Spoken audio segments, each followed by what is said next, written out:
Years of your జర్నీలో, film జర్నీలో మీ దగ్గర నుంచి వచ్చిన సినిమాలు చాలా తక్కువ అనుకోవచ్చు. మీరు అది ఒప్పుకుంటారా? అంటే మరి ఫస్ట్ సినిమా అయిపోయిన తర్వాత 4 ఏళ్ళు గ్యాప్ వచ్చింది. అవును. మొన్న పాండమిక్లో ఇంకొక అందరికి 2 ఏళ్ళు వస్తే నాకు మళ్ళీ 4 ఏళ్ళు గ్యాప్ వచ్చింది. సో క్రీమ్ 8 ఇయర్స్ ఇక్కడే పోతే ఆ 8 ఇయర్స్ తీసేస్తే మిగతా దాంట్లో చాలా ఎక్కువ సినిమాలు చేసినాడు. సో August 15th ఈ డేట్ మీద కూడా చాలా కాంట్రవర్సీ అయింది. ఏ కాంట్రవర్సీ లేదు. ఇన్నర్గా మీకేం జరిగింది తెలియదు, కానీ బయట మా అందరికీ తెలిసింది గురువు గారితో పోటీకి వెళ్తున్నారు. ఆయనతో పోటీకి వెళ్ళడం కాదండి. పోటీకి వెళ్ళడం ఆయనతో ఎలా పోటీ పడతాం? లెజెండ్తో ఎలా పోటీ పడతాం? పురుజన్నది ఇస్ లెజెండ్. కొన్ని ఓటీటీ కన్సర్న్స్, కొన్ని ఫైనాన్షియల్ కన్సర్న్స్ ఉన్నాయి సినిమాకి. సో మాకు ఆ డేటే రావాలి ఖచ్చితంగా, ఇంకా లేకపోతే మాకు వేరే ఆప్షన్ లేదు. మళ్ళీ వేరే వేరే సినిమాలు అన్నీ ఉన్నాయి. సో ఆ రకంగా తప్ప నాకు ఈ లెఫ్ట్ హ్యాండ్ ఒక 1 వీక్ నుంచి ఇక్కడ విపరీతమైన పెయిన్ వస్తుంది. ఇక్కడ నుంచి ఇక్కడ వరకు ఇలా రేడియంట్ అవుతుంది పెయిన్. ఫిజియో చేయించుకోవడానికి టైం లేదు. 14వ తారీఖు ఈవినింగ్ ప్రీమియర్స్ పెట్టుకొని 4వ తారీఖు వరకు నేను షూటింగ్ చేస్తున్నాను. 10 రోజుల్లో మిగతా పోస్ట్ ప్రొడక్షన్ బ్యాలెన్స్ చేస్తున్నాను. ప్రమోషన్స్ ఎక్కడ తగ్గట్లేదు. ప్రతి ఫంక్షన్కి వెళ్తాం, ప్రతి ఇంటర్వ్యూ చేస్తాం. ఇంత స్ట్రెస్ ఎందుకు తీసుకుంటాం? ఆయన మీద నాకు ఏం కోపం ఉంటుంది? ఆయన ఇంత కష్టపడిన సరే ఆయన మీద సినిమా వేద్దామని ఎందుకు ఉంటుంది? It is unavoidable. కొన్నిసార్లు అన్అవాయిడబుల్గా ఉంటాయి సిచ్యువేషన్స్. అది ఇండస్ట్రీలో ఉన్న అందరికీ తెలుసు, ఆయనకి తెలుసు. బయట ఊరికే మీడియా చేసి ఆడవడు తప్ప August 15th అనే డేట్ మంచి date. It can handle couple of films. Number of theatres ఉన్నాయి, డెఫినెట్గా సరిపోతుంది. It can accommodate, our theatre system can accommodate 3-4 films.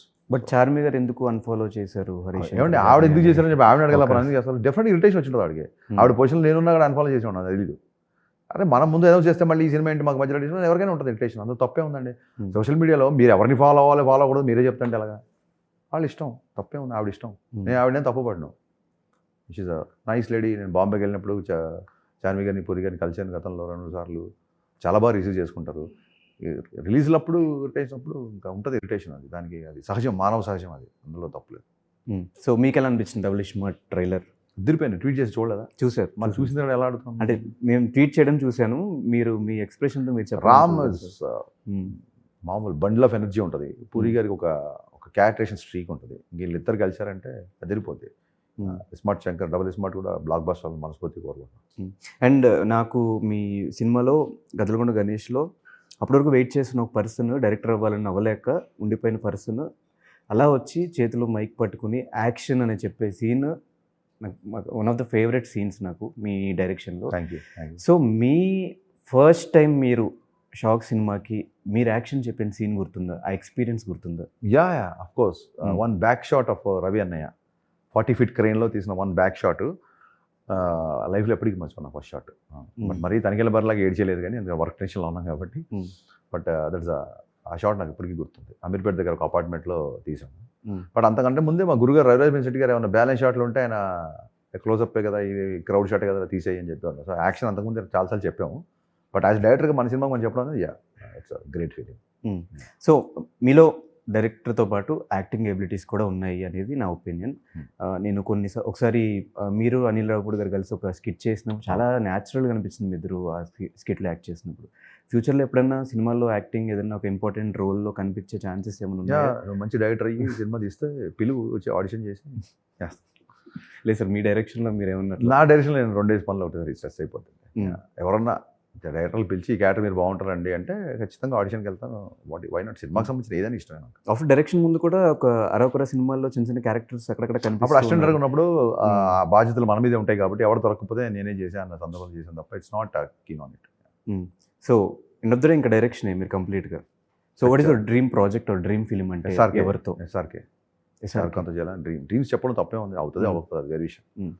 మన డైరెక్టర్ అండ్ మీది చిరంజీవి గారి కాంబినేషన్ ఏదైనా అవుట్ అండ్ అవుట్ ఎంటర్టైన్మెంట్ అది మోర్ దెన్ డ్రీమ్ ఫినిష్ అయ్యే స్టేజ్కి వచ్చిందండి. అది బహుశా జరగవచ్చు. బట్ అది అన్ని కన్ఫర్మ్ అవ్వకుండా చెప్తే అది ఏదో గొప్పలు చెప్పినట్టు ఫేక్ చేసినట్టు ఇట్ విల్ హ్యాపెన్. సో మీరు సక్సెస్ అండ్ ఫెయిల్యూర్ని ఎలా చూస్తారు సార్? సక్సెస్ లాగా ఫెయిల్యూర్ అంటే న్యూట్రల్ కాదు, జనరల్గా అంత స్థితప్రజ్ఞ లేదు. దాన్ని ట్రై చేస్తాం. ఫెయిల్యూర్ వచ్చినప్పుడు చిన్న ఇరిటేషను, ఎందుకు ఇలా చేసాం అది ఇది ఉంటుంది. సక్సెస్ వచ్చినప్పుడు డెఫినెట్గా ఎంజాయ్ చేస్తాం. సో మీ ఫిలిమ్స్లో మీరు అనవసరంగా చేసి అనుకున్న ఫిలిం ఇది చేయాలి అలాగే అనుకోవాలి. అనవసరంగా చేసినప్పుడు అనుకోవాలి. ఈ సినిమా ఇంతకంటే బెటర్గా చేసి అనుకున్న సినిమాలు మట్టుకు షాక్ రామయ్య వస్తాయి. షాక్ అండ్ రామయ్య వస్తాయి. సో రామయ్య వస్తాయికి కూడా భయంకరమైన ఎక్స్పెక్టేషన్స్ ఉన్నాయి కదా సార్. గబ్బర్ సింగ్ తర్వాత కదా, పైగా యంగ్ టైగర్ ఉంటాయి కదా. Yes.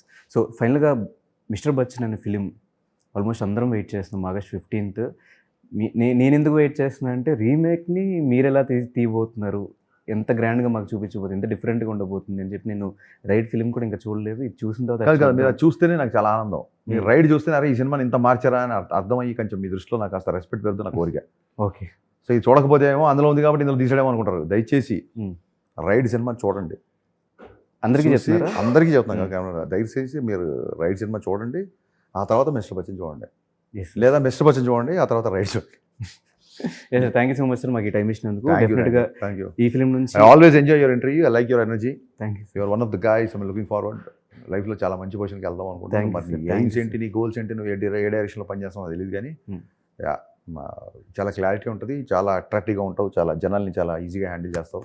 So I'm wishing you all the best my boy. Thank you sir. Thank you sir. అంటే లాస్ట్ మీరు ఒక మాట చెప్పారు లాస్ట్ మన ఇంటర్వ్యూలో కలిసినప్పుడు, నువ్వు ఎంచుకున్న ఫీల్డ్లో వచ్చావు కాబట్టి నువ్వు సక్సెస్ అయిపోయినట్టే, మిగతాదంతా bonus, correct.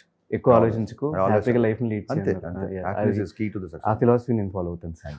Thank you sir. Thank you Dhanesh. Thank you sir. All the best. Done sir. Thank you.